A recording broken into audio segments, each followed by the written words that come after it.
Assalamualaikum warahmatullahi wabarakatuh. My name is Ian Azri bin Azmi. Today we are going to present project of signal system for our group assignment. This is our group members consists of full group member, which is Irfan, Daniel, Azamuddin, and me. All right, moving on for the introduction. We're going to start with this project involve the MATLAB application and the basic concept of signal and systems. We also analyze this project using 1D and 2D convolution to investigating time domain, multi-member audio track to observe physical effects, echoes. For other context, on the question of the group assignments, we got four tasks, which is the first is convolution of one-dimensional signal. The second task is Fourier signal. The third task is fast Fourier transform as known as FFT. And also the last task, which is the fourth, is convolution of two-dimensional signal, which is using Gaussian kernel and Laplacian Gaussian of kernel. All right, first thing first for the task one, we start with the convolution of one-dimensional signal. So we have a task, we need a coding first for MATLAB. So we're gonna convert our group members saying their name into a WAV file, WAV file from MP3 file to WAV file. Let's convert it to WAV files and put it onto the coding, which said task1 signal.wav on the coding. For the support, we need the original audio signal, impulse response echo, and also the convol signal echoed voice. Moving on to the results. All right, for the result task one, as you can see on the screen, there are three waveforms: the original audio signal, the impulse response, and also the convol signal.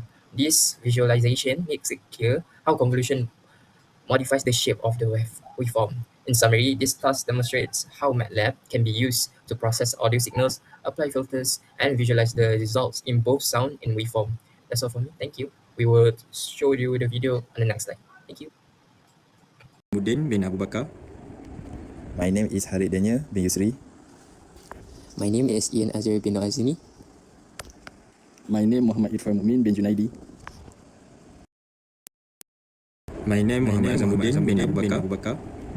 My name is Harid Daniel bin Yusri. My name is Ian Azri bin Azmi. My name Muhammad Irfan Mukmin bin Junaidi. Assalamualaikum warahmatullahi wabarakatuh. My name is Muhammad Azamuddin bin Abu Bakar. Now I will discuss about task 2 Fourier series. So this MATLAB script demonstrates how the Fourier series can be used to generate music by manipulating sinusoidal signal and their harmonics. By combining fundamental frequencies with their harmonics, we create rich and dynamic audio signal. This approach can be applied to compose other melodies or experiment with audio synthesis. So for this coding, in this script, we set a sampling frequency of 42,000 Hertz and 3 harmonic weight. Now we're moving on to the result. The graph on the left visual display the three generic harmonics. The top graph show the fundamental frequency, while the second and third graph show higher frequency with smaller amplitude. When these three harmonics are synthesized together, they produce this large blue plot, which is the complete song waveform. This dense waveform represent the final digital audio data ready to be played as music.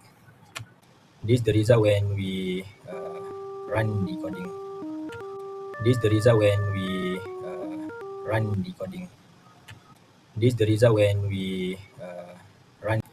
In conclusion, this task successfully demonstrate of the power of Fourier series as the building block of sound. By combining fundamental frequency with their harmonics, we can create rich and dynamic audio signal. This highlight the importance of Fourier analysis in sound synthesis and digital audio technology. Assalamualaikum. My name Muhammad Irfan Mukmin bin Junaidi. My number metric B122510627. Okay, I will present about task 3 fast Fourier transform FFT. The first signal preparation, we originate image using IMRIT and convert it into a grayscale format using RGB to gray. This is essential to extract a single color intensity plane before processing. Second, domain transformation. The FFT2 function is used to convert the image from the digital spatial domain into a two-dimensional frequency plane. And the third, frequency shift. By using FFT shift, we shift the low frequency components or the DC offset to the center of the visual spectrum for better analysis. And four, logarithmic comparison. Next, the formula log 1 plus FSH is applied via the log function. This compresses the wide dynamic range of the spectrum, allowing sharp edge detail like intersecting lines to be clearly displayed, and 5 image reconciliation. Finally, the IFFT2 function along with IFFT shift is used to reconstruct the image back to its original spatial domain in a lossless manner without any data loss. Now let's move on the result of task 3, original image and gray image. On the top left, we have our original photo taken in front of the one chancellor, followed by the gray image after color conversion. Fourier transform and centers spectrum. If you look at the black boxes in the middle, the raw Fourier transform appears completely dark due to the extreme dynamic range of the value. Even after applying the center Fourier transform, the high frequency component are barely visible to the naked eyes. And then log transform image. However, once we apply the log transformation, the frequency spectrum pattern becomes intensely visible. You can see the break intersecting line at the center representing the frequency component of the image. And last, reconstruct image. On the bottom right, the inverse FFT process successfully reconstructs the image back to its original state perfectly, proving that this frequency transformation process is completely lossless. Assalamualaikum warahmatullahi wabarakatuh. So my name is Harid Daniel bin Yusri. My matrix number is B122510577. So in this 2D presentation, I will present about the task for part 1, that convolution of 2D dimension signal. In this task, we are required to recreate a blurry version of our original photo using a Gaussian kernel and analyze what happened when we vary the standard deviation of sigma. As written here on our slide, a Gaussian blur fundamentally acts as a low-pass filter. It's its job to smooth and by cutting down high-frequency components such as sharp edges and background noise. If you refer to our MATLAB code on the left, we use the function in-Gauss field to test 4 different sigma values, 2, 4, 8, and 16. And we use separate figure and show comments to output and compare each other's smooth image individually. Our main finding that as a sigma value increases, the Gaussian kernel becomes wider, leading to much heavier blurring effect of our photos. In conclusion, this perfectly demonstrates how spatial domain filter manipulates the 2D signal. So we move to the output result of the task for part 1, which is shown in the slide. On this slide, we can clearly see the visual comparison between our original photo and 4 filtered output.